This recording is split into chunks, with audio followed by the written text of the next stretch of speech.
Okay, good evening, students.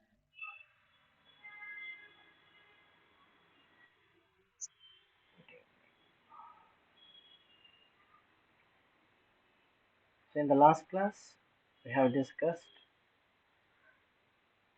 thyroid gland, its hormones, and the disorders associated with. And we have seen only two hormones, T3 and T4, and their functions and disorders associated.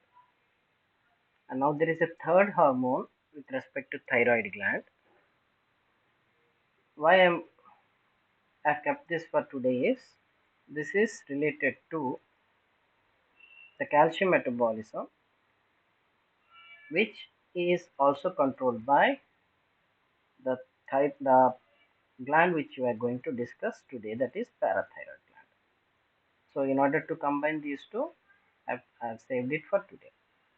So the third hormone secreted by thyroid gland is thyrocalcitonin. We can simply call it as calcitonin.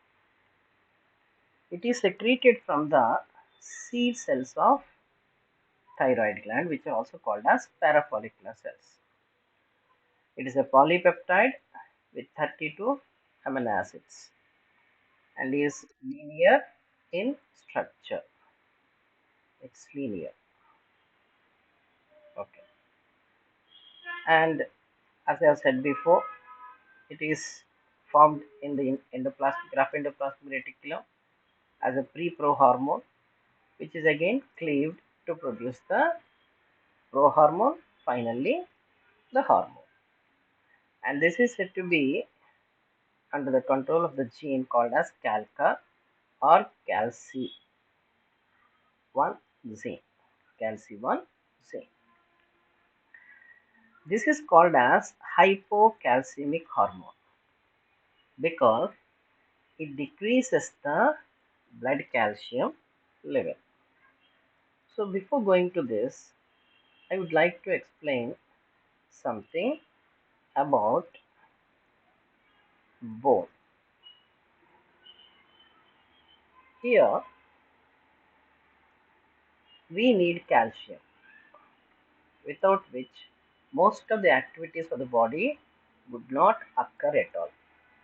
Can anybody name few functions that are said to be mediated or under the control of calcium ions? Can you name? Excellent. Calcification, that is bone formation. Next,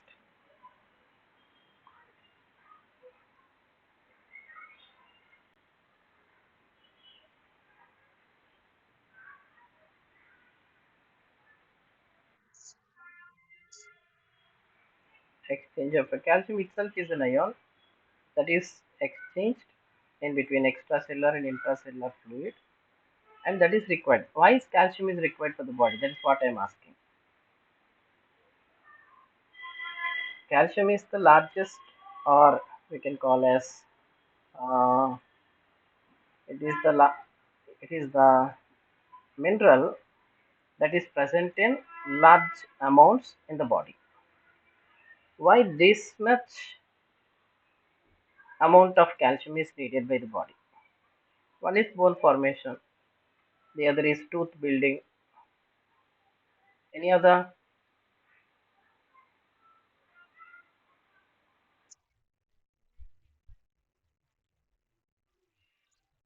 Very good. Nerve impulse. How?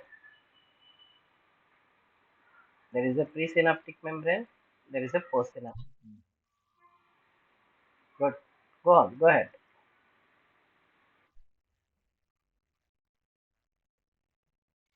ఎందుకు అవుతాయి? What for they are responsible for? Let's say calcium is transported into the presynaptic membrane. What is its function? It makes, very good. It makes the acetylcholine containing vesicles fuse with the presynaptic membrane so that acetylcholine is released. So the fusion of synaptic vesicles must very good. Here, the synaptic fusion of synaptic vesicles with the presynaptic membrane is also under the control of calcium. And just as said by one girl, without calcium ions, you can mute it. You can mute your mic. Without calcium ions, there is no muscle contraction at all. For a process called as excitation, contraction, coupling, calcium ions are required. Any other function?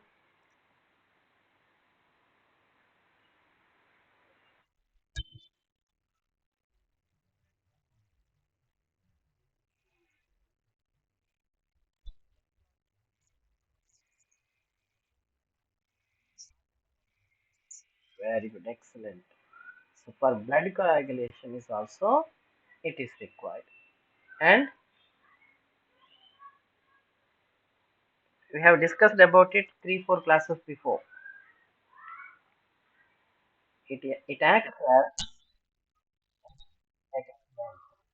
calcium acts as a second messenger in performing a number of metabolic activities, isn't it? So this is the importance of calcium. Very good. Let me know what are the sources of calcium to our body. Number one, how you get calcium?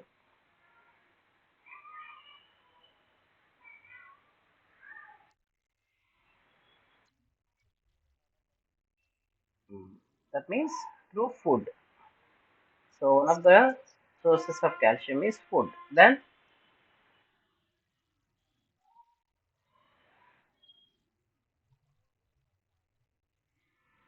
so vitamin D is also responsible for synthesis of calcium. So through food, it goes into the intestine. From the intestine, it has to reach the blood. This is one way of releasing calcium into blood. The other is we store calcium in our bone in excess that is required by the body. Whenever the body requires this calcium is released back into the blood circulation. So thus, by increasing the absorption through intestine at the time of digestion and after digestion during absorption, and by breakdown of bone minerals, we call it as decalcification or demineralization, calcium is released into the blood circulation. In the bone, calcium is present in two forms, calcium phosphate and calcium carbonate. So when out of these two, 85% is calcium phosphate. So when bone is decalcified, calcium is released, phosphate is also released. Calcium is required by the body and phosphate is said to be excreted through urine. Okay, so these are the various activities are related to calcium ions. So now what happens is at any time the blood has to maintain calcium at optimum levels. It should neither increase nor decrease.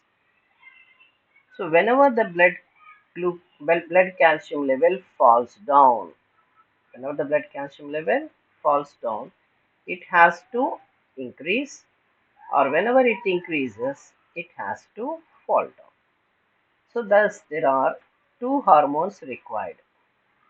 One which lowers the blood calcium level, the other which increases the blood calcium level. One which lowers the blood calcium level is called as hypocalcemic hormone. It is responsible for decreasing the blood calcium level.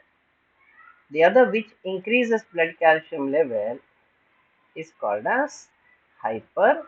hypocalcemic hormone, and both are said to be antagonistic to each other. Both these hormones work against each other, hence we call them as antagonistic hormones. So if anybody asks you, find the antagonistic hormones from the following, and he gives this combination, hypocalcemic and hypercalcemic, which we are going to discuss now, that will be the correct answer. So coming to the tyrocalcitonin, it is called as hypocalcemic hormone because it decreases the blood calcium level. So blood calcium level is controlled by calcitonin. So what is the normal serum level of calcium? It is 9 to 11 milligrams per deciliter. Okay. And what controls the secretion of calcitonin? It is the calcium level in blood, which when increases induces the C cells to release calcitonin, which ultimately reduces the blood calcium level. So the calcium, its level in the blood, either decreases or increases the calcitonin secretion by negative feedback mechanism. And how does this is achieved? It is achieved, one, by it inhibits renal tubular cell reabsorption of calcium. So we know there is Malpighian corpuscle followed by uriniferous tubule of the kidney, that is the structure of a nephron.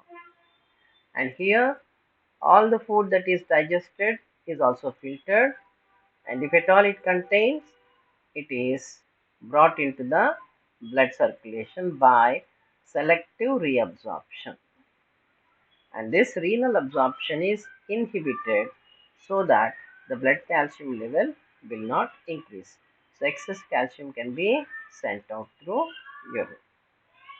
And at the same time, as calcium is said to be hmm, uh, blood calcium level is said to be regulated in this mechanism, the other is said to be it is inhibiting the osteoclastic activity. So there are, in the last class we have seen that while dealing with the pituitary gland growth hormone, the bone has three types of cells. One is called as osteoblast. This osteoblast is responsible for the formation of bone. That means calcification. So previously there is cartilage here, and this cartilage is said to be replaced by the calcification. So now calcium is said to be deposited. So as calcium is being deposited in the calcium, what happens is certain osteoblasts which are responsible for the bone formation are said to be they are said to be trapped. So when the osteoblasts are trapped in this calcium, then they are called as osteocytes. So when you see the structure of a bone, you always see osteocytes trapped inside the mineralized bone, and thus these are considered as the structural units of the bone. In addition to this, there is another cell that is called as osteoclast. So the main function of this cell is it works opposite to osteoblast. Osteoblast is responsible for bone formation or calcification, and osteoclast is responsible for deformation of bone or decalcification or demineralization. So when osteoclast is involved in decalcification, what happens?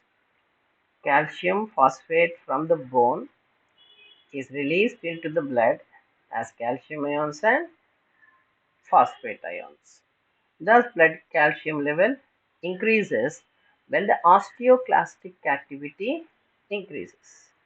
And thyrocalcitonin, this thyrocalcitonin inhibits the osteoclastic activity so that blood calcium level will not increase. So these are the two main activities associated with thyrocalcitonin. And now we come to the next gland, that is parathyroid gland. Parathyroid gland is represented by four lobes attached to the thyroid gland, one pair to each lobe of the thyroid gland.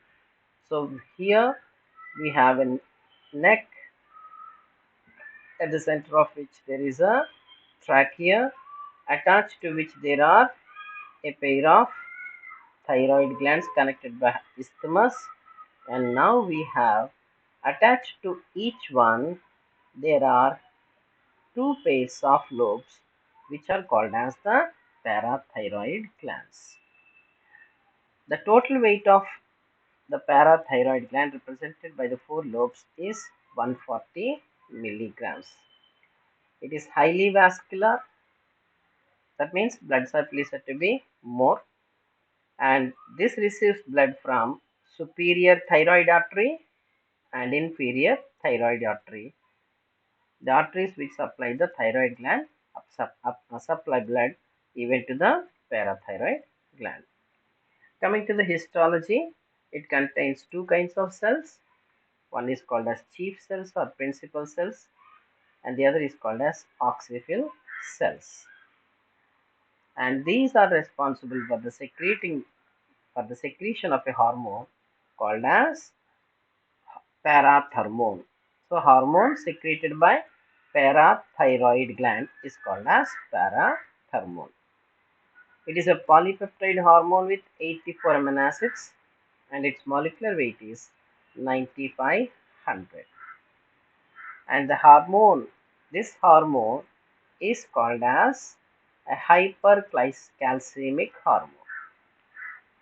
Why this is called as a hypercalcemic hormone? It increases the blood calcium or serum calcium level. Thus, when we see thyrocalcitonin and parathermone are considered as antagonistic hormones. One is hypocalcemic, which decreases blood glucose level. The other is hypercalcemic, which increases the blood glucose level.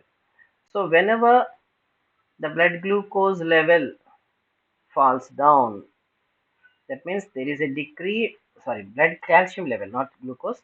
When the blood calcium level falls down, that means a decreased serum calcium level increases the secretion of parathermone, so that what happens, blood calcium levels are increased. How the blood calcium levels increase? Number one, it is by increasing the renal tubular reabsorption of calcium. That means it works just opposite to that of the thyrocalcitonin, which inhibits renal absorption and inhibits osteoclastic activity, and parathermone acts against this. It increases renal tubular reabsorption of calcium, so that calcium loss through urine is said to be inhibited. Okay. The second one is it stimulates the osteoclastic activity, so that calcium ions are released to the blood from the storehouses, that is the bone. Okay. At the same time, as calcium is said to be released into the blood, the calcium phosphate which comes from the bone, calcium is said to be elevated and phosphate is said to be excreted. Thus, this hormone is also responsible for regulating the excretion of inorganic phosphate in the urine. And the third pathway or the third source of increasing the blood calcium level is to increase the rate of calcium and absorption in the gut. It is mediated by vitamin D, that is calcitriol. Okay, so these are the three main functions by which the calcium levels in blood are said to be increased. In addition to this, in case of females, parathermone decreases the rate of calcium secretion by the lactating mammary gland. This is the only exception for this hormone. Okay, and coming to the what we call disorders associated with it. So low secretion of this hormone is called as hypoparathyroidism, which results in a disease called as tetany. And high secretion of this hormone is called as hyperparathyroidism, which results in a disease called as osteitis fibrosa cystica. And coming to the first disease, this is called as tetany. It is characterized by a number of characteristic features. One is called as convulsion. Convulsions are nothing but uh, fits like thing that occurs in children is due to hypoparathyroidism. So what happens in hypoparathyroidism? When parathermone is present, blood calcium level increases. When parathermone is absent, blood calcium level drops down and the muscles would not respond to what we call the general contraction mechanism, and it may result in convulsions. And the second one is said to be carpopedal spasm.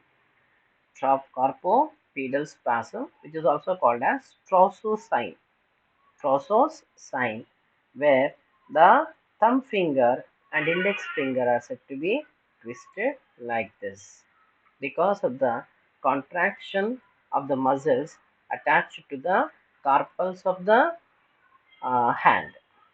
And the third one is laryngismus stridulus. Laryngismus stridulus. It is nothing but the spasm of the glottis. Glottis is the aperture through which air enters the respiratory tract. Through the trachea, it goes into the lungs. So, this glottis, the muscles around the glottis undergo spasmic contraction when there is calcium levels dropped, and this is called as laryngismus stridulus. And the fourth one is Schwartz sign. It is nothing but the tapping the facial nerve near the styloid process causing facial spasm. So the muscles of the face are also undergoing spasmic contraction when this hypoparathyroidism occurs. Next one is herb sign. In herb sign is said to what is happening? The motor nerves are said to be prone to galvanic current so that they undergo increased excitability. So these are the different features of tetany. So why and how tetany occurs? We know there is a phenomenon with respect to with respect to muscles. Muscles are said to be exhibiting few characteristic features like nerves also. And one characteristic feature of both nerves and muscles is irritability. We call this as put together nerves and muscles together. It is called as neuromuscular irritability. Neuromuscular irritability.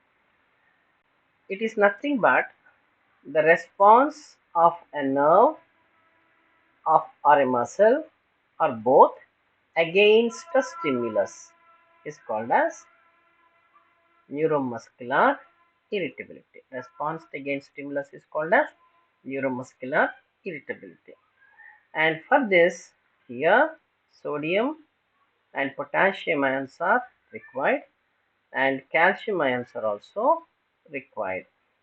When we say about calcium ions, because they are released from mainly from bone into the blood to increase the calcium level. We also come across with phosphates. So scientists say that sodium and potassium ions are said to be responsible for excitation of the neurons and muscles. Okay, and thus these are neuroexcitatory. And the opposite to the of these two, calcium ions and phosphates are considered as neurosedative. When parathermone is said to be, when parathermone is said to be secreted in low quantities, serum calcium level drops down. So until this, there is a equilibrium between these two, so that normal, what we call muscles are to be in normal relaxed condition. Whenever the calcium levels drop down, we can say that though the sodium potassium levels are not that much high, in the absence of these, we can say that these are said to be increased in concentration when compared with the decreased calcium level concentration. That means here neuroexcitability increases, which leads to neuromuscular irritability, leading to certain conditions, that is spasmic contractions.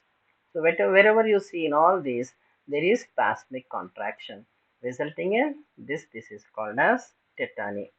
The second one is said to be hyperparathyroidism. So what is hyperparathyroidism? In hyperparathyroidism is parathormone is released in more quantities. What happens then?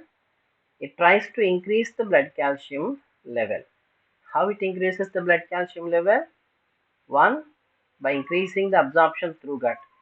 But every time you're not eating, so the possibility that the calcium is said to be increased in the blood through absorption from the gut is said to be very less. And coming to the other one, it increases the renal absorption of calcium. So selective reabsorption which takes place in the uriniferous tubule in the nephron is said to be under the control of this. And the third way is nothing but bone resorption, through which calcium ions are said to be released into the blood circulation so that the calcium concentration is increased. So this goes on until parathermone levels are said to be more. So as parathermones are said to be continually secreted, what happens? More and more amounts of calcium ions are said to be released into the blood, and the bone is gradually is deprived of calcium, and it decreases its strength, its hardness. So the bone becomes, in due course of time, in due course of time, bone is said to be devoid of calcium resources, and this is not all of a sudden program.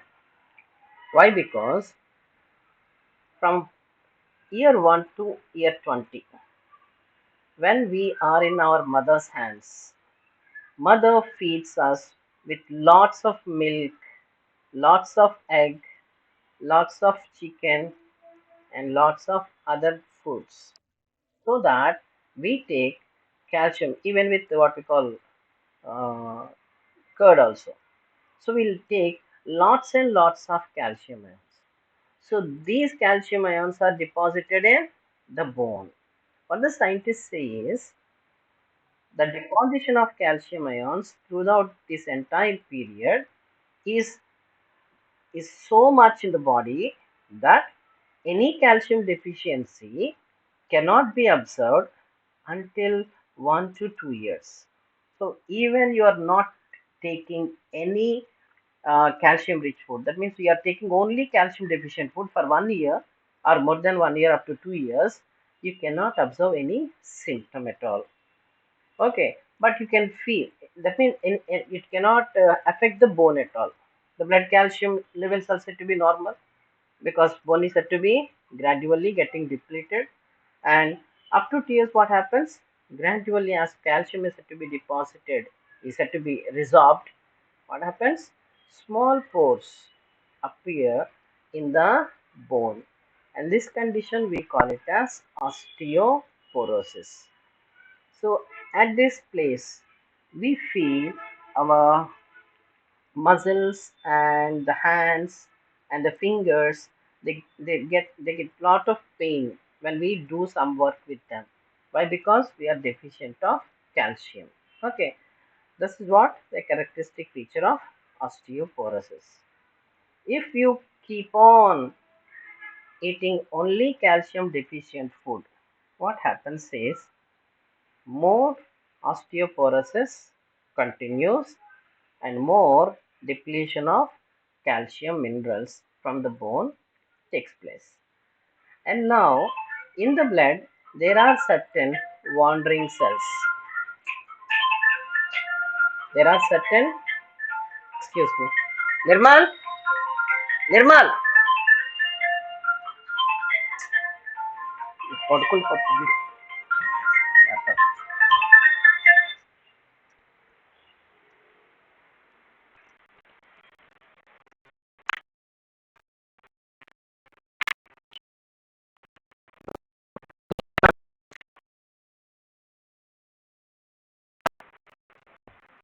రోజంతా పడుకోవడమే, ఇంకేం చదువుతారు, 2 రోజులు exam ఉంది,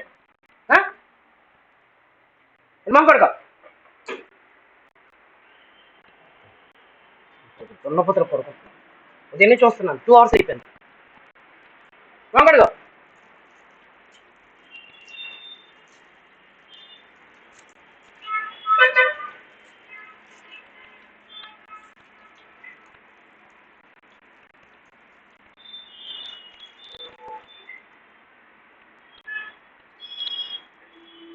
అమ్మమ్మ call చేసి 4:30కి book చేస్తాను.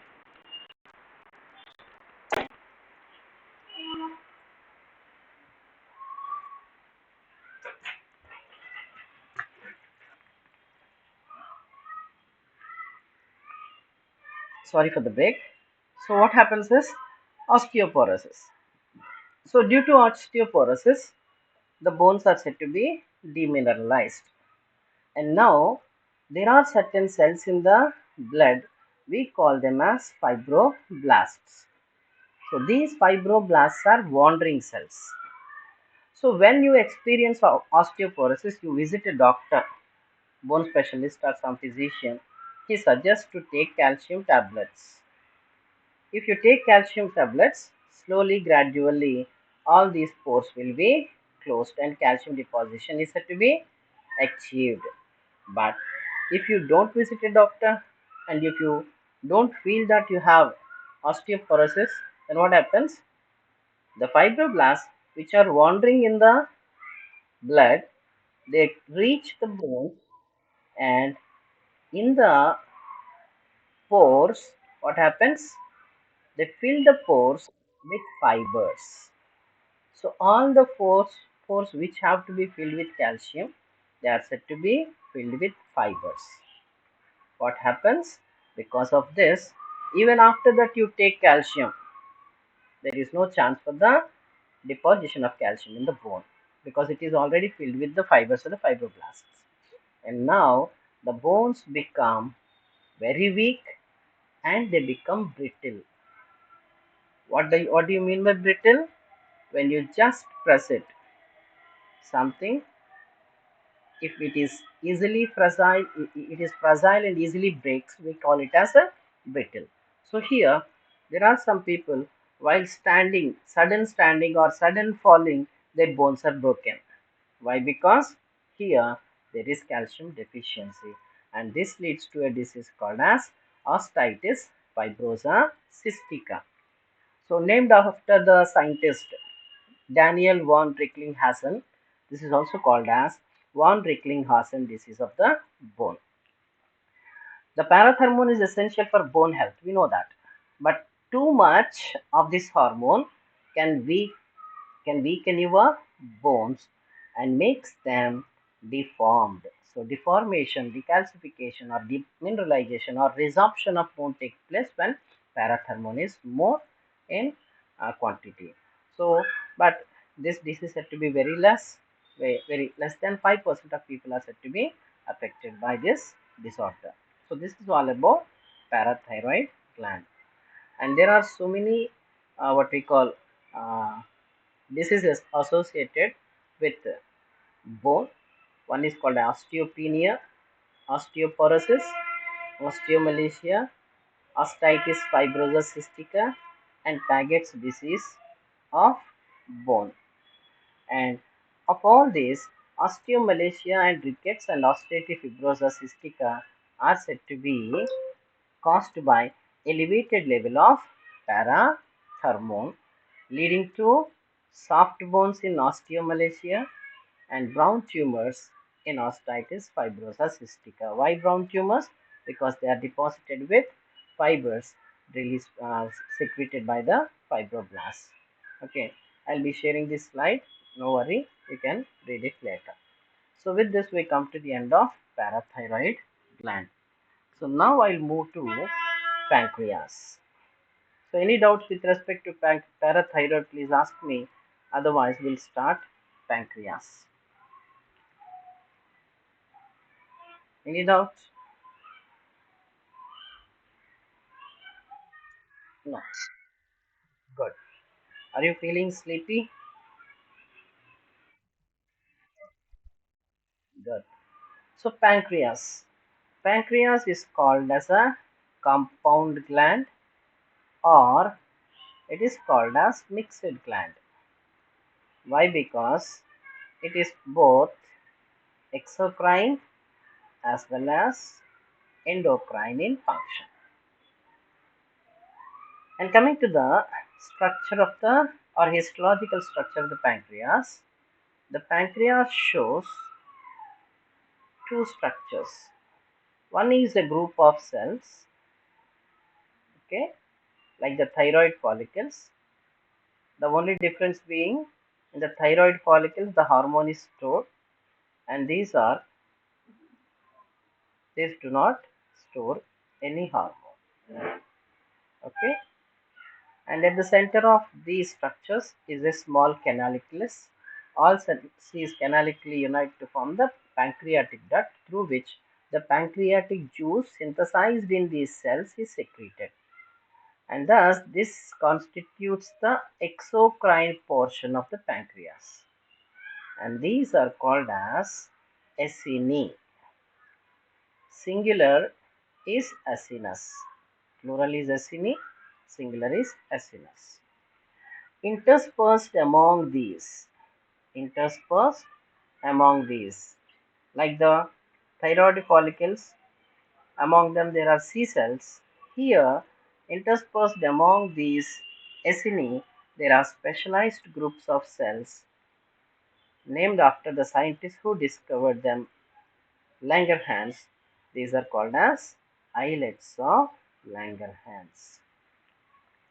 So these are present among the acini.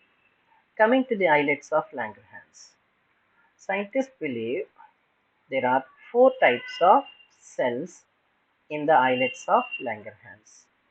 One is called as alpha cell, beta cell, delta cell, and the fourth one is uh, F cell. Alpha cell secretes glucagon, beta cell secretes insulin, delta cell secretes somatostatin, which is nothing but the growth hormone releasing hormone, which is said to be inhibitory in nature. Very good. And the fourth one is said to be pancreatic polypeptide. Okay. So the function of the pancreatic polypeptide is still not known as far as the books are concerned. And somatostatin we already have discussed about it. So we are going to discuss only now glucagon and insulin. Coming to glucagon and insulin, both these are like thyrocalcitonin and parathermone. These are also called as antagonistic hormone. Why? Glucagon is responsible for increasing blood glucose level, hence it is called as hyperglycemic hormone. Hyperglycemic hormone. And insulin is responsible for decreasing blood glucose level whenever it increases. Hence it is called as hypoglycemic hormone. Thus both these hormones are said to be antagonistic to each other. They work opposite to each other. So before going to that, I have a question for you. Your body is under starvation. Your body is under starvation. You're not eating food for 2 or 3 days. Then what are the sources of energy for your body in these 2 or 3 days? We have four biomolecules. One is carbohydrates, second one is proteins, third one is fats, and fourth one is nucleic acid. So which of these four the body utilizes first, followed by second, followed by third? That is what you have to answer me. What is the sequence of degradation when you are starving?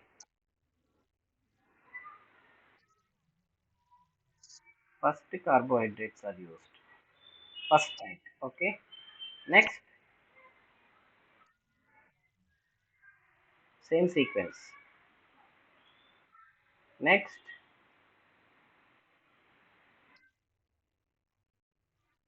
fat.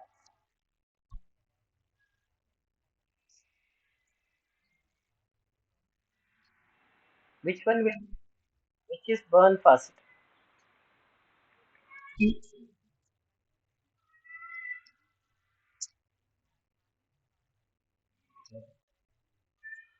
Very good. Next, second place.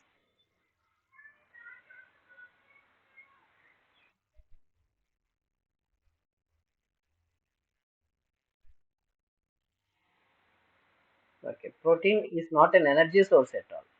Good. Then second place during starvation,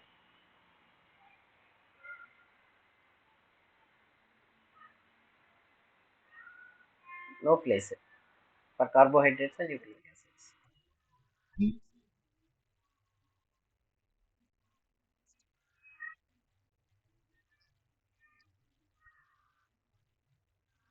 Okay, that takes place in muscles. What about the rest of the cells? Corecycle operates in muscle between the blood, muscle. And what about the rest of the cells? How do they live? Okay. Another question. There is oxidation of glucose, there is oxidation of amino acid, there is oxidation of fatty acid. Which one releases more energy?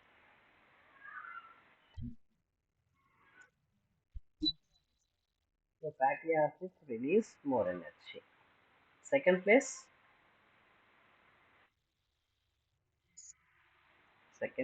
glucose. And amino acids, they do have any place or not? Hmm?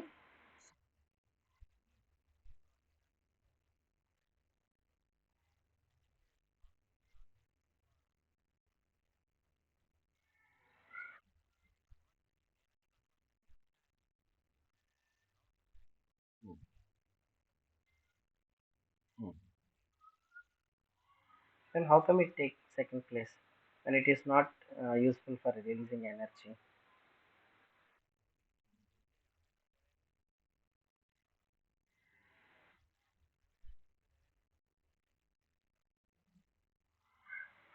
Okay, let me explain you. So what happens is when the glucose is oxidized, it releases carbon dioxide, water, and energy. When amino acids are oxidized, it releases carbon dioxide, water, energy plus ammonia. This is additional. When fatty acids are oxidized, they release carbon dioxide, water, energy plus ketone bodies. Okay,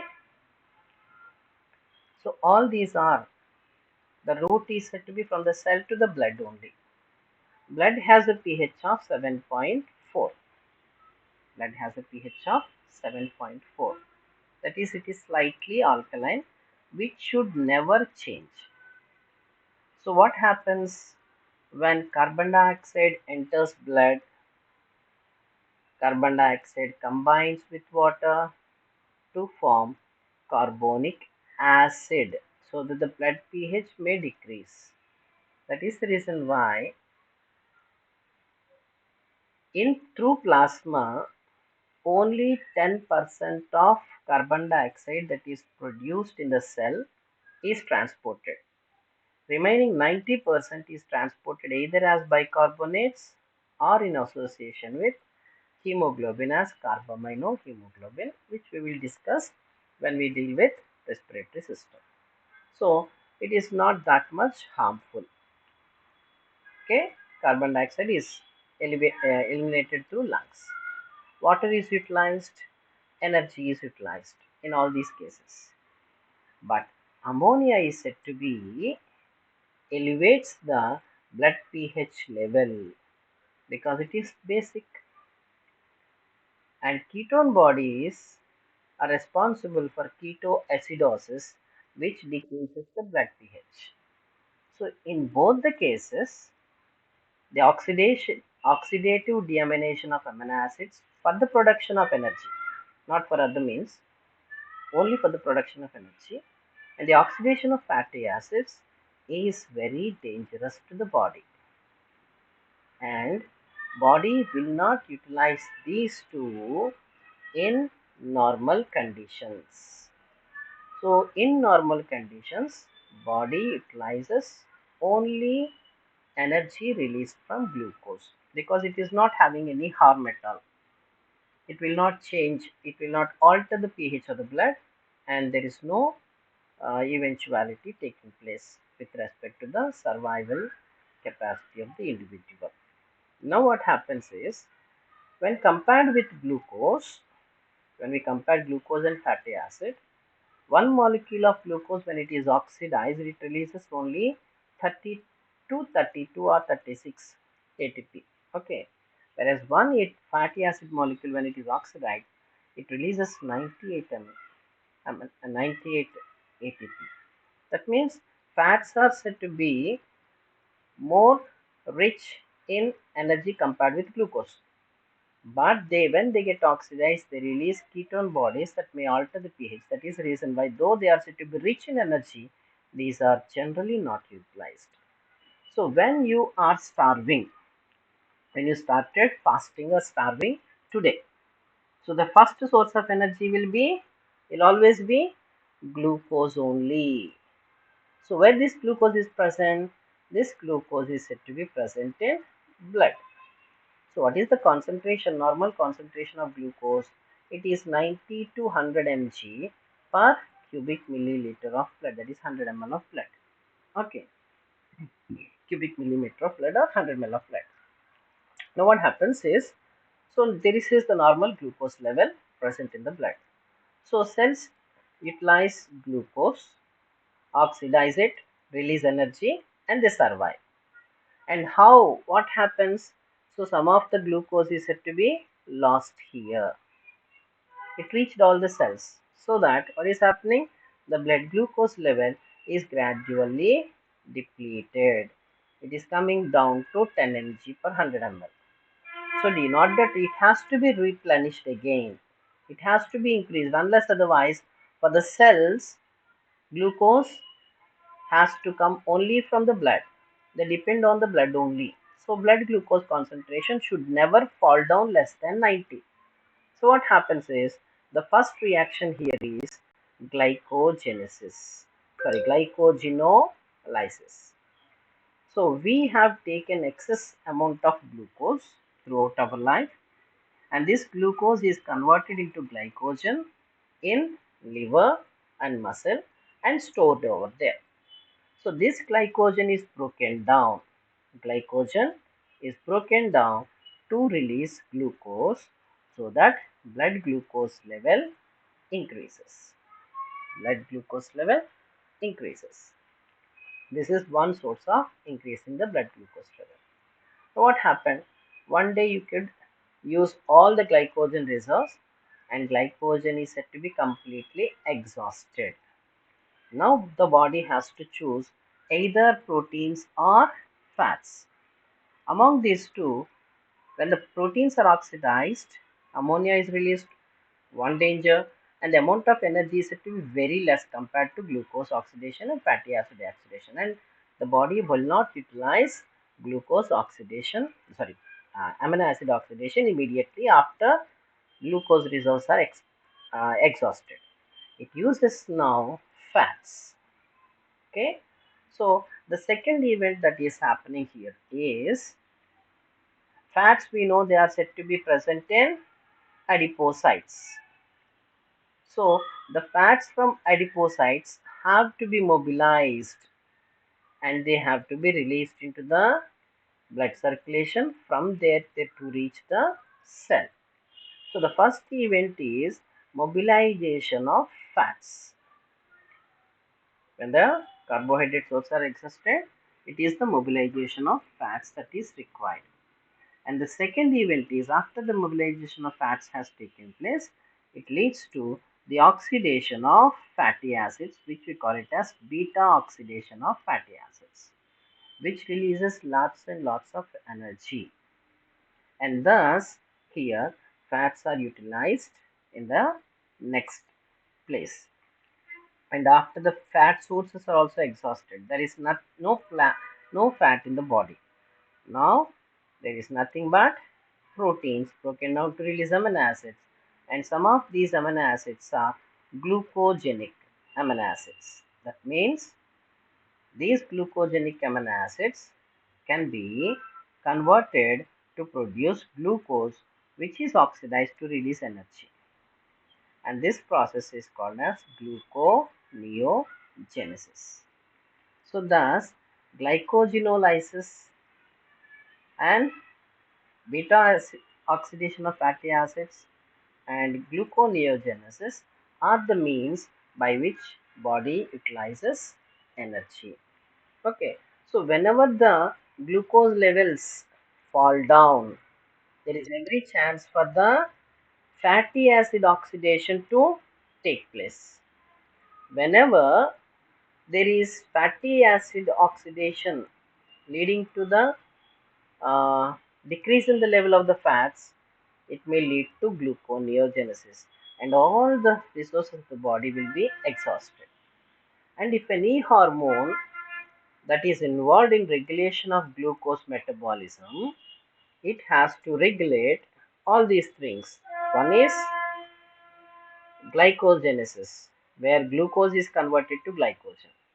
The other is glycogenolysis, where glycogen is broken down to release glucose. The other is fat metabolism. The other is amino acid breakdown leading to gluconeogenesis. So these are the four things related to the what we call energy metabolism in the body, which are regulated by glucagon and insulin. Let me start with glucagon. Okay, so glucagon is called as hyperglycemic hormone. That means it increases blood glucose level. When when the blood glucose levels fall down, then only normally it will not increase. So when the blood glucose levels fall down, it tries to increase the blood glucose level. So the release of glucagon from alpha cells is maintained or said to be is stimulated by the glucose concentration of the blood. There are certain receptors in the cells, alpha cells, which are said to be responsible for detecting the blood glucose level. Whenever the blood glucose level drops down, these alpha cells secrete glucagon immediately. And this now is involved in increasing the blood glucose level. How? Number one, glycogenolysis. Okay, what happens here? Glycogen is broken down to release glucose. This happens in the liver, so that glucose is released from the hepatocytes into the blood, and the blood glucose levels are increased.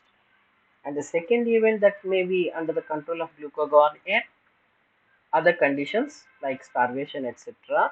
It can increase glucose concentration by gluconeogenesis, where not carbohydrates but non-carbohydrates like proteins and amino acids are used to release energy or to produce glucose, so that energy can be released by utilizing the glucose. And this phenomenon is called as gluconeogenesis. So these are the two mechanisms by which glucagon increases the glucose levels of blood. And coming to the insulin. Insulin is called as hypoglycemic hormone. That means it decreases blood glucose level. So how it decreases blood glucose level? It decreases blood glucose level whenever there is an increase in blood glucose level. So normal blood glucose level is said to be 90 mg per 100 ml of blood. And now what happened is, maybe you have eaten, you have went to some party, or there is a lot of sweets available at your home. You're fond of rasgulla, so you started eating, and it gone to 190. So what happens if it is increased? Nothing will happen, isn't it? No, something will happen. What is that? The blood is said to be the place for all the substances, whether it is monosaccharides, fatty acids, glycerol, vitamins, minerals, water, and these glucose, fructose, galactose. In addition to this, blood cells, lymphocytes, platelets, RBC, all these are to be accommodated in the blood. So whenever there is one quantity increases, there is every chance for the other quantity to decrease. It will not have any place. We can, because our blood can accommodate only, our blood vessels can accommodate only 5 liters of blood. So nothing should increase, nothing should decrease. The same has to be maintained. So 190 is the one which it is the elevated level of blood glucose. Now it has to come down to back to again 90. So what does the insulin do? Insulin does, the first thing is to decrease the blood glucose level. It sends the glucose into the hepatocytes, because the target organ of insulin is the hepatocytes of liver. The target organ of insulin is the hepatocytes of liver. So how does this take place? It takes place by changing the permeability of glucose.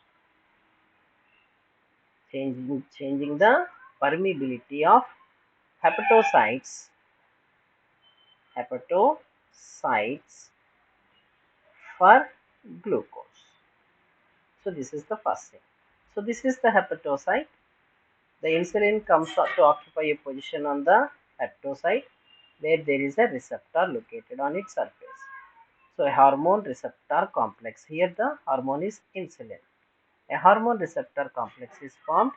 This hormone receptor complex starts what we call changing the permeability of the membrane by what we call cyclic AMP mediated mechanism, which we already have discussed about it.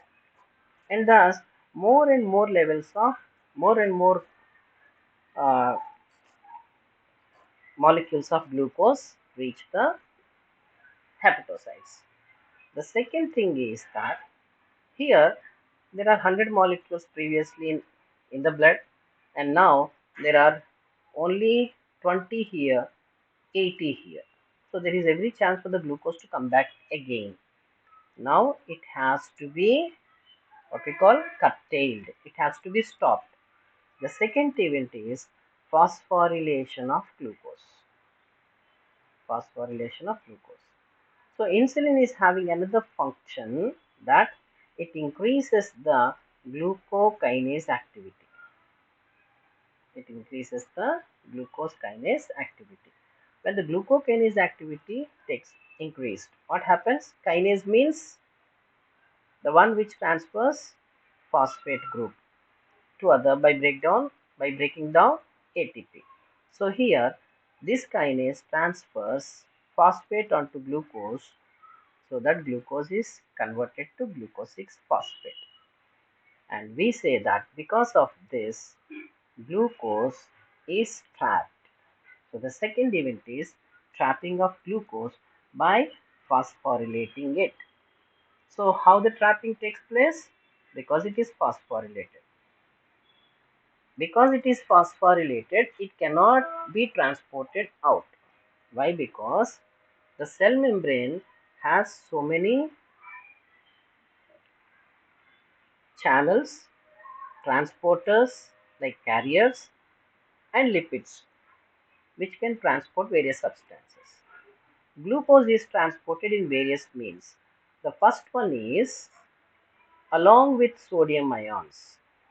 So there is a carrier protein to which sodium ions bind and glucose also binds, and both are transported inside. And this we call it as symport, which is part of secondary active transport. This is one mechanism whereby glucose is transported inside. For this, a carrier protein is required. And the second one is said to be another transporter. And this transporter is called as glucose transporter. So certain glucose molecules are transported through a carrier protein called as glucose transporter. And there are so many glucose transporters: glucose 1, GLUT1 to GLUT7, GLUT1 to GLUT7. There are 7 types of glucose transporter. Of these, only the fourth one, GLUT4, is insulin sensitive. It is said to be insulin sensitive. So thus, insulin increases the glucose permeability by increasing the GLUT4 transporters so that more and more amounts of molecules of glucose enter the cell. So after the entry, it gets phosphorylated. The third thing is glucose is converted into glycogen. How does it take place? It releases cyclic AMP, a second messenger. Cyclic AMP converts protein kinase, which is inhibitory, to protein kinase, which is active. It converts phosphorylase B, which is inactive, to phosphorylase A, which is active, and this is responsible for converting glucose 6 phosphate to glycogen. That is how glycogenesis is said to be taking place. And the fourth event is, as glycogenesis takes place, blood glucose level is said to be gradually dropping down from 190 to it has to reach 90. So as it is coming down to 100 or 120, what happens? The alpha cells may sense the alpha cells may sense the decrease in blood glucose level, so that they may resort to glycogenolysis. So here insulin does the opposite. It inhibits glycogenolysis.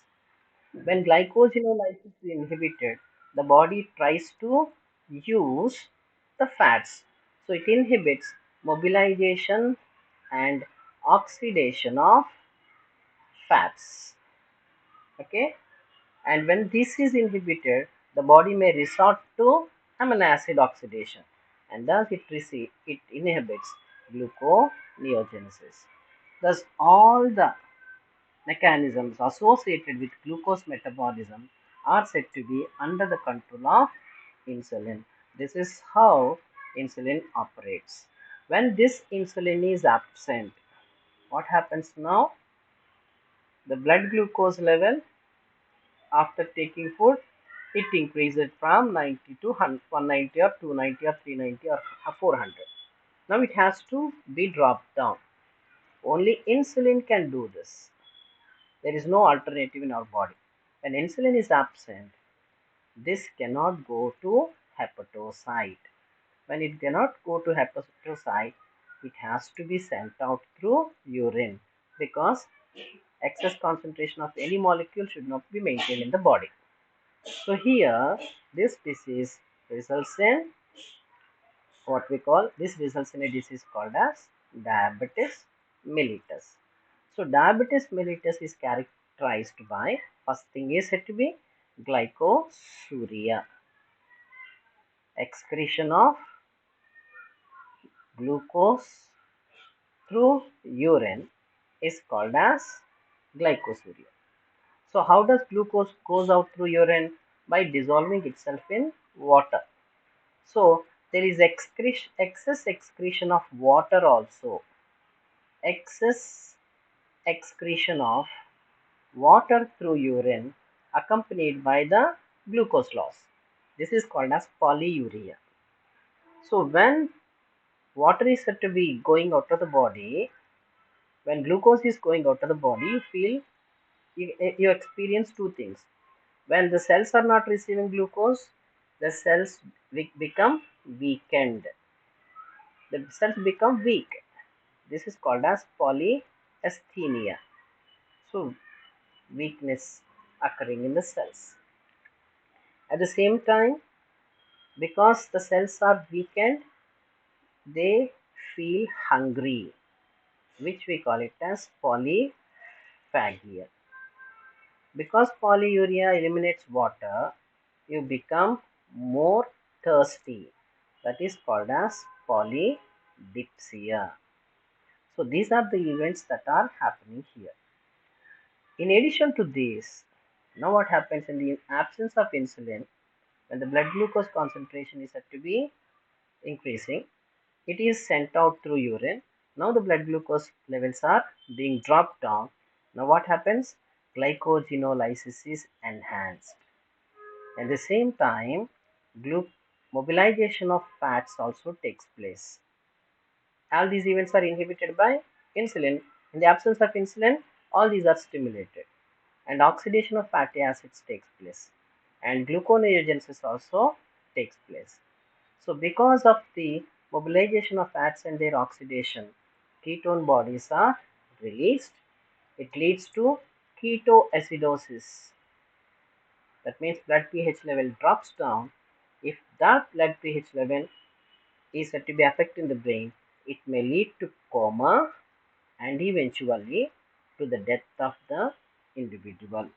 That is how this particular diabetes is more dangerous in my sense than any disease, like even AIDS is said to be can be cured, but without giving insulin we cannot cure diabetes mellitus at all. That is how this is more dangerous. So with this we can conclude what we call the pancreas, and tomorrow we'll start adrenal cortex.